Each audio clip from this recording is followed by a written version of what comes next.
നിങ്ങളുടെ favourite shows ഇനി ഒരിക്കലും മിസ്സാവില്ല. ഇപ്പോൾ C5 കാണും നിങ്ങളുടെ ഫേവറേറ്റ് ഷോസ് തികച്ചും സൗജന്യമായി. മുത്തശ്ശ, ചേച്ചി അവിടെ ഇല്ലേ? ചേച്ചിക്കൊന്ന് കൊടുക്കൂ. അവൾ ഇവിടെയുണ്ട്, ഞാൻ വിളിക്കാം. ദേവികേ, ദേവികേ, അവൾ ഇപ്പൊ വരുമോളെ.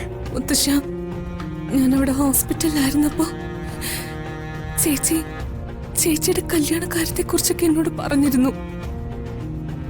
എനിക്ക് സംസാരിക്കാൻ കഴിഞ്ഞില്ലെങ്കിലും എല്ലാം ഞാൻ കേൾക്കുന്നുണ്ടായിരുന്നു. തീരുമാനം എന്തായി? അപ്പോ മോളോട് അവളെല്ലാം പറഞ്ഞു അല്ലേ? എന്നോട് ചേച്ചി പറഞ്ഞത് സിദ്ധാർത്ഥേട്ടന്റെ വിവാഹാലോചനയ്ക്ക് സമ്മതം മൂളാൻ പോവാന്ന്. അഞ്ജിതയെ പെണ്ണ് കാണാൻ വന്നപ്പോ ഋഷിയുടെ വീട്ടുകാര് അങ്ങനൊരു ഡിമാൻഡ് വെച്ചു. അഞ്ജിതയും അഭിഷേകുമായിട്ടുള്ള വിവാഹം നടക്കണമെങ്കിൽ ദേവികയും സിദ്ധുവും തമ്മിലുള്ള വിവാഹം കൂടി നടത്തി കൊടുക്കണമെന്ന അവരുടെ തീരുമാനം. അത് പറ്റില്ലെന്ന് ഞാൻ അപ്പൊ തന്നെ പറഞ്ഞതാ. അത് പറ്റില്ല, ആ ആലോചന നടത്തിയ ശരിയാവില്ല.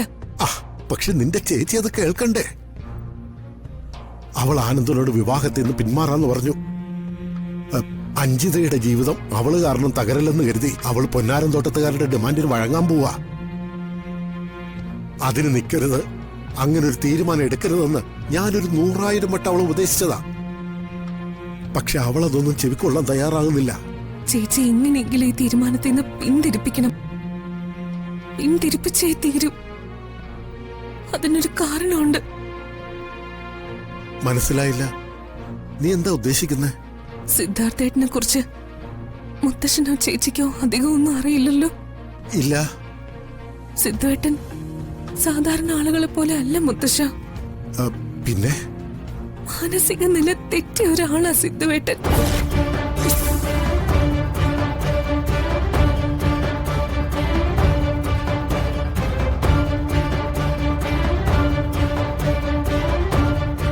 അങ്ങനെ ഒരാള് എങ്ങനെയാ മുത്തശ്ശ നമ്മുടെ ചേച്ചിക്ക്? അത് ശരി. അതുകൊണ്ടാണ് അഞ്ജിതയും അഭിഷേകുമായുള്ള വിവാഹത്തിനൊപ്പം തന്നെ ദേവികയും സിദ്ധാർത്ഥനും തമ്മിലുള്ള വിവാഹം നടത്തണമെന്ന് അവര് നിബന്ധന വെച്ചത്. എന്നിട്ട് അങ്ങനെ ഒരു പ്രശ്നം സിദ്ധാർത്ഥനുള്ളതായിട്ട് അവർ പറഞ്ഞതുമില്ലല്ലോ. അതെനിക്ക് തോന്നി.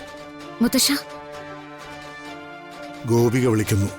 അവൾക്ക് സംസാരശേഷി തിരിച്ചു കിട്ടി. മോളെ ഗോപു.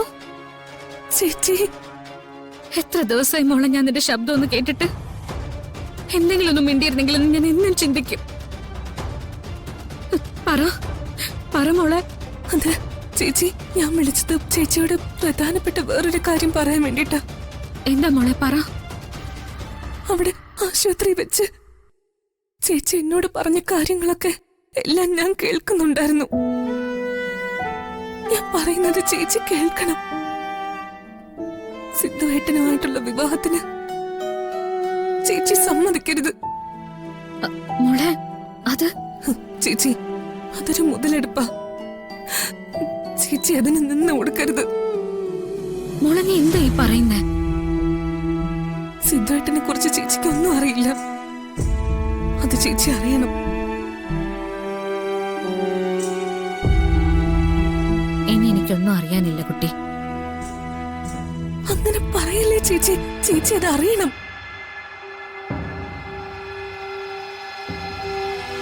സ്മൃതി വരുന്നുണ്ട്, ഞാൻ പിന്നീട് വിളിക്കാം. മുത്തശ്ശനോട് ഞാനൊരു കാര്യം പറഞ്ഞിട്ടുണ്ട്. മുത്തശ്ശൻ അത് പറയും. ഞാൻ വിളിക്കാം. ഡൗൺലോഡ് ചെയ്യൂ C5 ആപ്പ്. കാണൂ എല്ലാ എപ്പിസോഡുകളും സൗജന്യമായി.